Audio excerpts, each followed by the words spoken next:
السلام علیکم ناظرین، آج جو ہے میں اسی شفاعت کے سلسلے کو لے کے کہ اللہ کے ہاں کیا وسیلہ چلتا ہے، کس کی چلتی ہے، کس کی نہیں چلتی ہے، یہ مسلسل 3 دنوں سے یہ درس چلتا آ رہا ہے۔ آج ہم ایک ایگزامپل کے طور پہ ایک قرآن کا وہ واقعہ پیش کریں گے جب نوح علیہ السلام کے سامنے نوح کا بیٹا ڈوب گیا، تو انہوں نے اللہ سے ریکویسٹ کی، تو اللہ نے ان کی ریکویسٹ کو کتنا سنا، نہیں سنا، کیا ہوا، ہم دیکھتے ہیں۔ تو یہ سورہ ہود کی آیت ہے۔ اس میں سورہ ہود ایسی سورہ ہے جو بہت ہی زبردست سورہ ہے۔ اس میں قوموں کے عروج و زوال کی تاریخ ہے، کون سی قومیں کیوں ڈوبتی ہیں، کیوں ڈبا دی جاتی ہیں، کیوں ملیا میٹ کر دی جاتی ہیں، کیوں ان کو صفحہ ہستی سے مٹا دیا جاتا ہے۔ یہ پوری کہانیاں تقریباً تمام بڑے انبیاء کی اس صورت میں ملتی ہے۔ اسی کے بعد سورہ یوسف ہے، تو اس کو بہت امپورٹنٹ سورہ ہے قرآن کی۔ زندگی میں عروج و زوال کیوں آتا ہے اس کو سمجھنے کے لیے یہ بہت ہی معاون ہے۔ تو آج میں یہ سورہ کو تھوڑا سا حصہ اس کا میں پڑھ کے آپ کو سناتا ہوں، جو نوح اور اس کے بیٹے کے آنکھوں کے سامنے جب عذاب آیا تو ڈوب جانے کا جو قصہ ہے، اس کی وضاحت اللہ تعالیٰ نے کیوں کی ہے، کیوں قرآن میں محفوظ رکھا ہے، اس کو سمجھنے کی کوشش کریں گے انشاءاللہ۔ تو دیکھیے، قوم جو ہے پورا پریشان کر رہی ہے، نوح کو نہیں سن رہی ہے، اس کے بڑے مال و دولت والے لوگ چڑھا رہے ہیں، ان کو الٹا سیدھا کہہ رہے ہیں۔ ایسے میں نوح جو ہے اپنا جو صفائی پیش کر رہے ہیں۔ نوح کہتے ہیں کہ یہ آیت نمبر 31 سورہ ہود کی کہ وَلَا أَقُولُ لَكُمْ عِنْدِي خَزَائِنُ اللَّهِ، لوگوں میں یہ نہیں کہتا ہوں تم سے کہ میرے پاس اللہ کا خزانہ ہے، وَلَا أَعْلَمُ الْغَيْبَ، اور نہ یہ کہتا ہوں کہ میرے پاس غیب کا علم ہے، وَلَا أَقُولُ لَكُمْ وَلَا أَقُولُ إِنِّي مَلَكٌ، اور نہ یہ کہتا ہوں کہ میں فرشتہ ہوں یا فرشتے جیسا ہوں، یہ بھی نہیں دعویٰ ہے میرا۔ تو یہ تینوں باتوں سے انکار کر دیا۔ اور آج کل کے جو سو کالڈ بزرگ کہیے، بابا کہیے، جن کے پاس بھیڑیں لگی رہتی ہیں، ان کے دعوے ذرا غور کریے آپ، کہ نبی ہو کے نہ اللہ کے ہاں کسی خزانے کے مالک اپنے آپ کو بتا رہے ہیں، یہ نہ یہ بتا رہے ہیں کہ ہمیں کیا ہونے والا ہے، فیوچر کا علم ہے، غیب کا علم ہے، نہ وہ بتا رہے ہیں، ہے نا۔ تو ایسا کوئی دعویٰ نہیں کر رہا، یہ کھلی بات کہہ رہے ہیں، دیکھو ہمارے پاس اللہ کا پیام آتا ہے، تم ہمیں جانتے ہو پرسنلی، میں کیسا انسان ہوں، تمہارے درمیان اتنے زمانے سے رہتا چلا آیا ہوں، یہ ساری چیزیں تم سمجھتے ہو، تو جو پیغام ہے اس کو سمجھو، ہم کرشمہ دکھائیں گے تب وہ پیغام کو تم سمجھو گے، ہے نا، کوئی معجزہ دکھائیں گے تب وہ پیغام کو سمجھو گے۔ تو بہرحال ہر طرف سے حضرت نوح نے سمجھایا، بہت سمجھایا، اور یہی وہ نبی ہے جو سب سے لمبی عمر لے کے آئے، 950 سال، 950 سال۔ تو آپ سمجھ سکتے ہیں کہ کتنی 9 صدیاں بیت گئیں سمجھاتے سمجھاتے، پھر بھی چند ایک لوگ بس ایمان لائے۔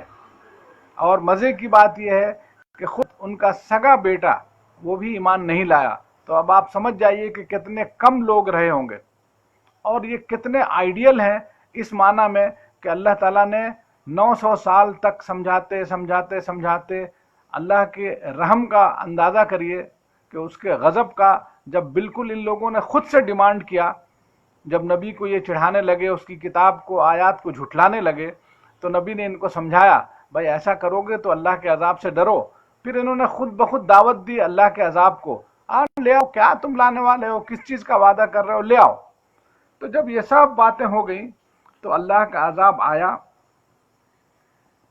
اب دیکھیے اس عذاب کا کیسا ہے کہ جب اس کی شروعات ہوئی، وَأُوحِيَ إِلَىٰ نُوحٍ أَن لَّن يُؤْمِنَ مِن قَوْمِكَ إِلَّا مَن قَدْ آمَنَ فَلَا تَبْتَئِسْ بِمَا كَانُوا يَفْعَلُونَ، کہ بھائی تمہاری قوم میں سے کچھ لوگ ایمان لائیں گے تو تمہیں مایوس ہونے کی ضرورت نہیں ہے، اور اللہ تعالیٰ جو کچھ یہ کر رہے ہیں اس سے خوب اچھی طرح واقف ہے۔ تو اس کے بعد اللہ تعالیٰ فرماتا ہے کہ اللہ نے ان کو حکم دیا کہ اے نوح تم ایک کشتی بناؤ، وَاصْنَعِ الْفُلْكَ بِأَعْيُنِنَا وَوَحْيِنَا وَلَا تُخَاطِبْنِي فِي الَّذِينَ ظَلَمُوا إِنَّهُمْ مُغْرَقُونَ، اور اس سلسلے میں جو ڈوب جانے والے لوگ ہیں جن کو میں ڈبانے والا ہوں ان سے کچھ بات کرنے کی ضرورت نہیں ہے۔ تو اب دیکھیے کہ اللہ نے یہ خبر کو بھی عام کیا کہ اچھا اب یہ کشتی بن رہی ہے، سب لوگ چڑھا رہے ہیں، ارے یہ دیکھو یہ کشتی بن رہی ہے، ان کا کہنا ہے کہ دیکھو عذاب آ جائے گا، ایسا زمین سے پانی نکلے گا، زمین پہ کشتی بنا رہے ہیں صاحب دیکھیے۔ تو سوچئے آپ نے کہ کتنا مذاق نہیں اڑایا گیا ہوگا، کس طرح سے نہیں اڑایا ہوگا۔ تو فائنلی جب عذاب آ گیا تو میں یہ پوری کہانی ختم کرتے ہوئے اپنے ٹاپک پہ آتا ہوں کہ اللہ تعالیٰ کس کی سنتا ہے نا؟ جو سب سے اللہ کے نزدیک محبوب ہے، اس کا پیغمبر، اس کا پیغامبر، تو کیا اس کی بھی سنتا ہے یا نہیں سنتا ہے، کتنی سنتا ہے؟ آپ خود قرآن میں اللہ نے کیا سنانا چاہا ہے وہ سنیے۔ تو صاحب کیا ہوا، عذاب آ گیا، زمین سے پانی ابل رہا تھا اور آسمان سے بھی بارش ہو رہی تھی ہر طرف سے، تو یہاں تک کہ پوری زمین بھر گئی، کشتی چل پڑی، عذاب کا سلسلہ شروع ہو گیا۔ اس کے بعد پھر جب نوح نے دیکھا کہ پوری قوم ڈوب گئی اور ان کا بیٹا کہیں دور کسی سہارے پہ ہے، اور نوح نے چلایا، آواز دی، یا بنی ارکب معنا، اے بیٹے آ جاؤ ہمارے ساتھ سوار ہو جاؤ، اور انکار کرنے والوں کے ساتھ مت رہو۔ تو بیٹے نے کیا کہا، قال سآوی الی جبل یعصمنی من الماء، کہ ابا جان آپ گھبرائے نہیں، میں کسی پہاڑ کی چوٹی کو پکڑ لوں گا اور میں بچ جاؤں گا۔ تو نوح کیا کہتے ہیں، قال لا عاصم اليوم، کہ بیٹے آج کوئی بچے گا نہیں، تیرے اللہ کا عذاب جو ہے بھڑک چکا ہے، آج کوئی بچے گا نہیں، اس لیے تو کشتی میں جو آ جائے گا وہی بچے گا، تو پلیز کشتی میں آ جا۔ لیکن وہ نہیں آئے تو نتیجہ کیا ہوا، سب پوری قوم کے ساتھ نبی کا سگا بیٹا ڈبا دیا گیا۔ تو دیکھیے جب دنیا میں عذاب آیا تو اس کے عذاب کا بھی یہی حال ہے، قیامت میں بھی جب فیصلے ہوں گے تو اس کا بھی حال یہی ہوگا۔ وہاں رشتے ناتے کام نہیں آتے ہیں، بہت سی قومیں، بہت سے فرقے جو صرف رشتے بتاتے ہیں اور ان کی بنیاد ایمان اور عمل صالح نہیں ہے، تو رشتے بچانے سے، رشتے بتانے سے رشتے بچتے نہیں ہیں اللہ کی نظر میں۔ تو یہ صاف صاف آپ نے دیکھ لیا کہ عذاب آیا تو عذاب لے ڈوبا ان کے بیٹے کو بھی۔ اب اس وقت کیا کیفیت تھی نوح کی وہ سنیے۔ وَنَادَى نُوحٌ رَبَّهُ فَقَالَ رَبِّ إِنَّ ابْنِي مِنْ أَهْلِي، نوح نے اپنے رب کو گہار لگائی، اس کے ہاں آواز دی کہ اللہ وہ تو میرا بیٹا ہے، میرے اہل میں سے، میرے خاندان میں سے ہے۔ سنا آپ نے الفاظ سنیے۔ اور جتنے لوگ بھی خاندانی بنیادوں پہ سمجھتے ہیں کہ بخشش ہو جائے گی، مغفرت ہو جائے گی اور ہم دامن پکڑ کے چلے جائیں گے، وہ دھیان سے سنیں۔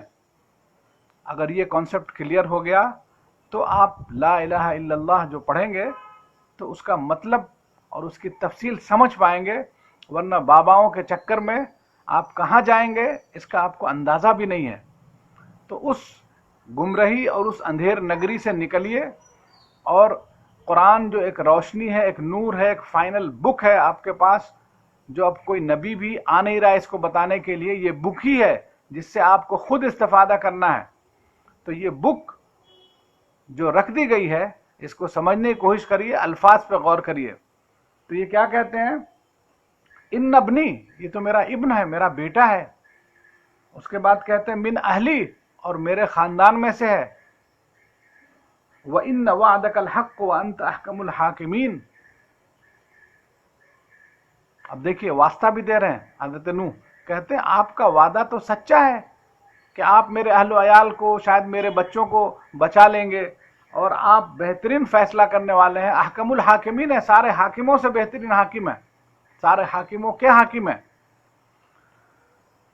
تو اللہ کا جواب سنیے، جب اللہ کا واسطہ دیا کہ میرے بیٹے کو بچا لیجئے، تو کیا کہا اللہ نے؟ قال یا نوح انہ لیس من اہلک. بہت ہی مارکے کی بات ہے، قرآن نے جس کو واضح کیا یہاں پہ کہ یا نوح انہ لیس من اہلک، اے نوح یہ تیرے اہل و عیال میں سے نہیں ہے. اب آپ بتائیے، سگے بیٹے کو کہا جا رہا ہے کہ یہ تمہارے اہل و عیال میں سے نہیں ہے، اس کا مطلب کیا ہوا؟ اللہ کے ہاں جو رشتے بنتے ہیں، جو نبی اور کتاب کا جو سلسلہ ہے، یہ دنیا میں ہمارا اور آپ کا جو سلسلہ ہے، وہ سلسلہ خاندان اور رشتہ داریوں سے نہیں بنتا ہے. پیارے نبی بھی ابو لہب کے کام نہیں آئیں گے. اس دنیا میں ہی سورہ لہب نازل ہو گئی. سوچیے آپ کہ رشتوں کی کیا حیثیت ہے. تو انشاءاللہ 2-3 ایسے واقعے ہیں جس کو میں کوشش کروں گا کہ آپ کے اس کنسپٹ کو دماغ سے کھرچ کے کہیں سے بھی نکال سکوں، جو اللہ کے اختیارات میں کسی کو بھی کسی طرح سے بھی آپ جو شریک سمجھتے ہوں وہ آپ کے ذہن و دماغ سے نکل جائے اور آپ کا رشتہ ڈائریکٹ اللہ پاک سے ہو سکے. اس کو اللہ تعالیٰ نے سورہ بقرہ میں پھر سے ریپیٹ کرتا ہوں وہ آیت کہ نبی صلی اللہ علیہ وسلم سے کہلوایا ہے. آیت یوں ہے کہ وَإِذَا سَأَلَكَ عِبَادِي عَنِّي فَإِنِّي قَرِيب. اے نبی تم سے جب میرے بندے میرے بارے میں پوچھیں تو کہو فَإِنِّي قَرِيب، میں تو قریب ہوں. اجیب دعوت الداعی اذا دعان، ہر پکارنے والے کی پکار کو سنتا ہوں. تو اس وسیلے کو ذہن و دماغ سے نکالیے اور ڈائریکٹ آپ اللہ سے جڑ پائیں، یہی کوشش ہے. تو دیکھیے اللہ پاک نے کیا کہا کہ انہو لیس من اہلک، وہ تمہارا اہل نہیں ہے، تمہارا اہل و عیال میں سے نہیں ہے. جبکہ خونی رشتہ ہے. تو پتہ چلا کہ یہاں پہ جو ایمان والوں کی جو جمعیت ہے، ایمان والوں کی جو جماعت ہے، کوئی بھی کلمہ پڑھتا ہے ہمارے اندر داخل ہو جاتا ہے. ہم کوئی قوم اور کوئی خاندان نہیں ہیں، ہم لوگ ایک ویژن کے لوگ ہیں. ہم لوگ وہ ہیں کہ خالق کائنات سے اس بنیاد پہ جڑے ہوئے ہیں کہ ہم اس کے پروجیکٹ کو، اس کی ذات کو پہچاننے کو، اس کو لے کے چلنے کو ہم یہاں پہ آئے ہیں. اس کی کتاب کے ہم اس زمین پہ وارث ہیں. تو ہماری وراثت یہ خاندان یہ ساری چیزیں بالکل بھی نہیں ہیں.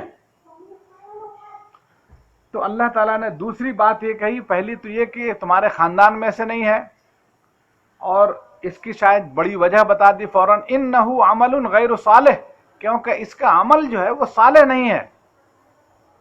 پتہ چلا کہ عمل صالح کی بنیاد ہی سے انسان نبیوں سے بھی جڑ پائے گا، ان سے رشتہ ہو پائے گا، اس کی جماعت میں شامل ہو پائے گا. اگر سگا بیٹا بھی عمل صالح والا نہیں ہے، صرف خاندان کی بیس پہ سمجھتا ہے کہ اس کا رشتہ بن گیا، تو یہ اس کے لیے سب سے بڑا جھوٹ ہے جس کو قرآن نکار دیتا ہے. اس کے بعد فَلَا تَسْأَلْنِ مَا لَيْسَ لَكَ بِهِ عِلْم. تیسرا پوائنٹ، پہلا کیا؟ وہ تمہارا خاندان نہیں ہے. کیوں؟ کیونکہ اس کا عمل صالح نہیں ہے.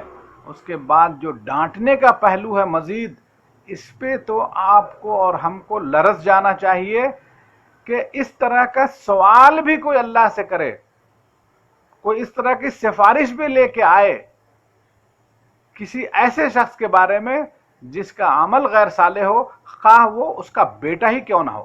کہا کہ ایسا سوال آئندہ مجھ سے نہیں کرنا.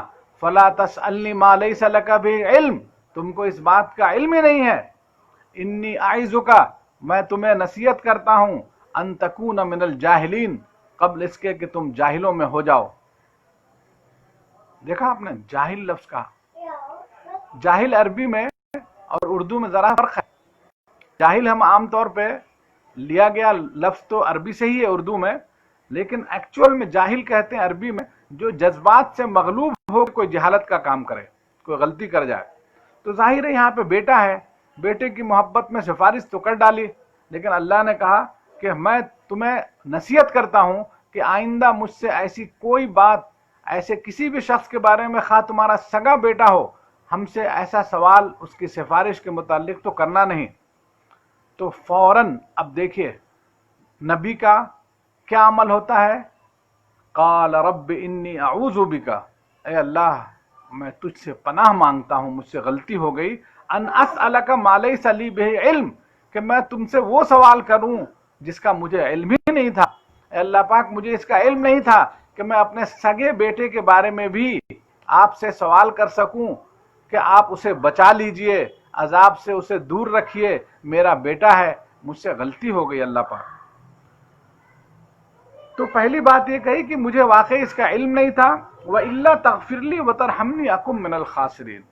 اے اللہ، اگر آپ نے میری اس غلط سفارش کے بارے میں جو مجھ سے غلطی ہو گئی ہے، اگر آپ نے مجھے معاف نہیں کیا، وَإِلَّا تَغْفِرْ لِي، اور آپ نے مجھ پہ رحم نہیں کیا، وَتَرْحَمْنِي أَكُن مِّنَ الْخَاسِرِينَ، تو میں یقیناً بڑے گھاٹے کا سودا کر لوں گا، بڑے گھاٹے والوں میں شامل ہو جاؤں گا۔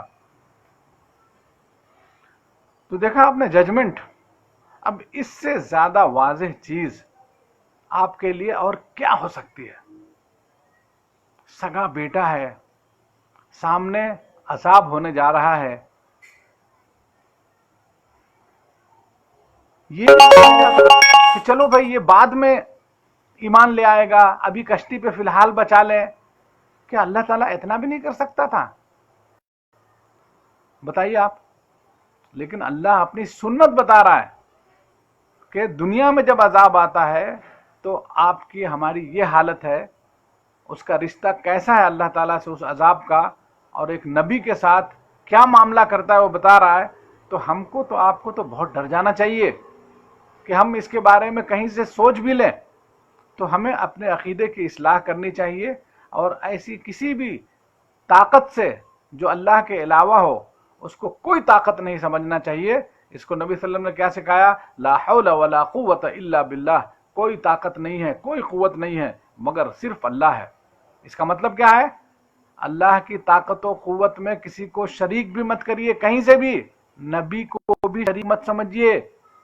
نبی اپنے بیٹے کے لیے بھی سفارش نہیں کر سکتے سگے، تو آپ تو نبی کے رشتہ داروں سے جڑ کے سمجھ رہے ہیں کہ ہماری سفارش ہو جائے گی، اور آپ نے نماز، روزہ، حج، زکوٰۃ سب کچھ چھوڑ رکھا ہے۔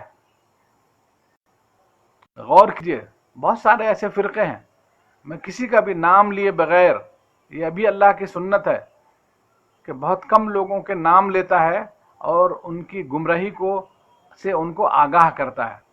تو اگر آپ کسی رشتے کی بنیاد پہ، خونی رشتے کی بھی بنیاد پہ ہیں، تو یہ آیت سمجھ لیجئے، قرآن کا یہ چیپٹر کسی اپنے ہی مولوی کے تفسیر کو جا کے دیکھ لیجئے، تو اس میں کہیں یہ نہیں لکھا ہوگا کہ نوح کا بیٹا اللہ کے نبی کے سامنے ان کو زندہ مار نہیں دیا گیا، اللہ نے کسی بھی طرح کا رحم کا معاملہ کیا، یہ کسی بھی تفسیر میں اٹھا کے دیکھ لیجئے، انشاءاللہ یہی تفسیر ملے گی۔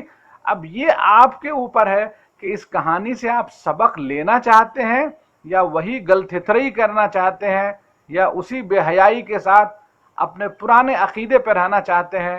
اس کی بھی اصلاح ایک دوسری جگہ سورہ بقرہ میں ہی اللہ تعالیٰ نے کرنا چاہیے ہے۔ وَإِذَا قِيلَ لَهُمُ اتَّبِعُوا مَا أَنزَلَ اللَّهُ، جب ان سے کہا جاتا ہے کہ اس چیز کی طرف آؤ جو اللہ نازل کر رہا ہے، تو یہ جواب ان کا سنیے، اللہ نے اس کو بھی ریکارڈ کر رکھا ہے۔